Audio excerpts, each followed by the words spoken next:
Hey people, welcome back to the Dubai Blueprint series where we speak to you about the things that you need to consider if you are planning a move to Dubai, right? We decided to make this series because we did what we call a soft move to Dubai and we experienced a lot of things. And naturally on Bricks with Tips, we want to speak to people about our experiences, especially if it pertains around building their life or building a life that they want for themselves. And we want to ensure that people can learn from our experiences and learn from any mistakes that we made and learn from any wins that we made as well. So if that sounds like a bit of you and it's your first time on the channel, feel free to check out the particular playlist and like and share the videos, man. Comment, let us know what you think of the video.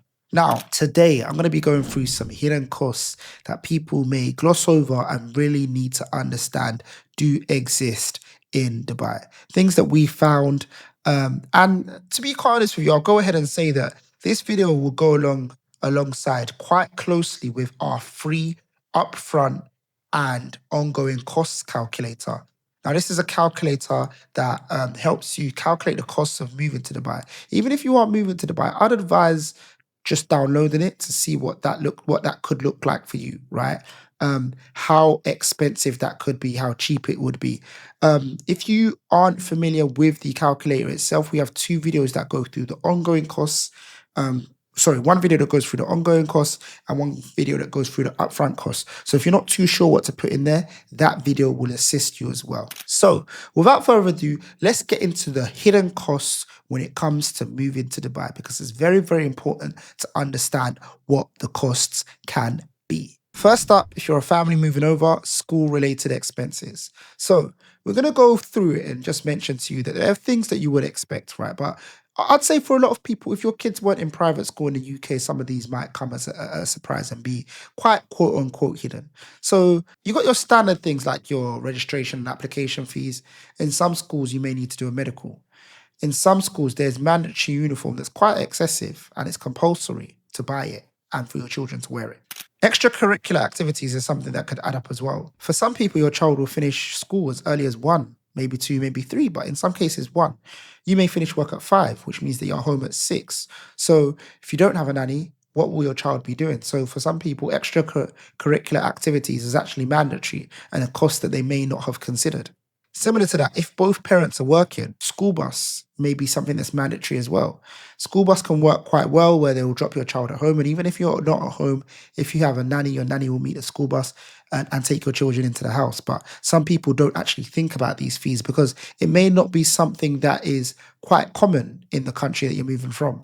Moving schools is costly as well. I'd say that's the last thing I'll end on. Simply because you start finding it, you'll be doubling fees. So you might have just paid for your last term when it comes to the existing school, but the new school may want you to pay registration fee in the first term now to secure the spot. It's very much so like that. So moving school can be quite expensive as well. Here's a tip, right, for everybody. If you're looking at schools, just make sure you get a full list of fees, an exhaustive list of fees, should I say, so that everything can be considered.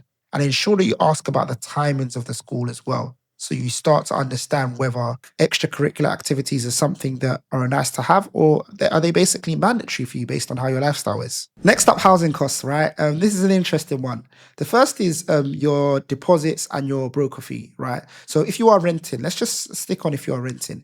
If you are renting and your rent is 300,000 dirham per annum, right? But you were able to split that into 4 checks, which is 75k per quarter, right? 75k per quarter. Your 5% broker fee and your 5% deposit is not on the 75k per quarter. So it's not going to be 3.75 each. Not at all. And a lot of people do think that. In actual fact, your 5% is going to be on the full amount. So it's going to be 5% of 300,000. So you'll pay 15,000 upfront to your broker and 15,000 upfront as a deposit as well. Then your first check will be the 75k. Hopefully that makes sense. Something to just keep at the back of your mind. Another hidden cost, AC servicing and cleaning, right? AC is mandatory in the UAE.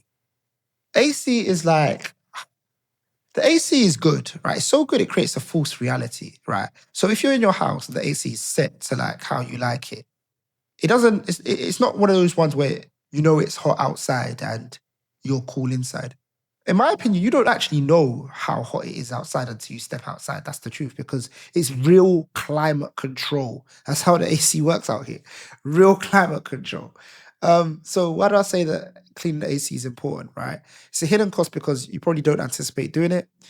Cleaning your AC and servicing it is going to make your AC more efficient and in turn make your costs of energy, your DWA, a lot cheaper as well. Another housing cost, deposits, right? But probably one of the most surprising hidden costs is deposit for your DWA. So if you live in a villa, your energy, imagine like if you're from the UK, you take on EDF, right? And EDF asks for a deposit of between 800 and £1,000. That's what happens. 4,000 dirham for your DWA deposit. I mean, you get it back, but when you've got a lot of upfront costs to begin with, it is something that people do forget about and can be deemed as a hidden cost. Finally, quick tip, pro tip. A lot of the time you're going to need two routers. So when you get your internet set up, try and get two routers, one for upstairs and one for downstairs. The reason why I say that is that these are concrete walls. The internet service struggles to get past the walls. So most people that do live in a villa are going to need a router for upstairs and one for downstairs. Guys, where housing is concerned, quick interval. If you are looking to buy or rent in Dubai, know that BWT Real Estate is now open and live. We are servicing clients. Fill out the form below to get in touch with us. We have a team in the UAE as well as a team in the UK that can service you and consult you and give you the best advice about making that move to Dubai. So feel free to reach out, hit the form, nice and easy, and someone will be in touch. Next up, lifestyle, another hidden cost. It's not hidden, but if you're from the UK, you're used to NHS. Out here, you pay for health insurance, and it's mandatory.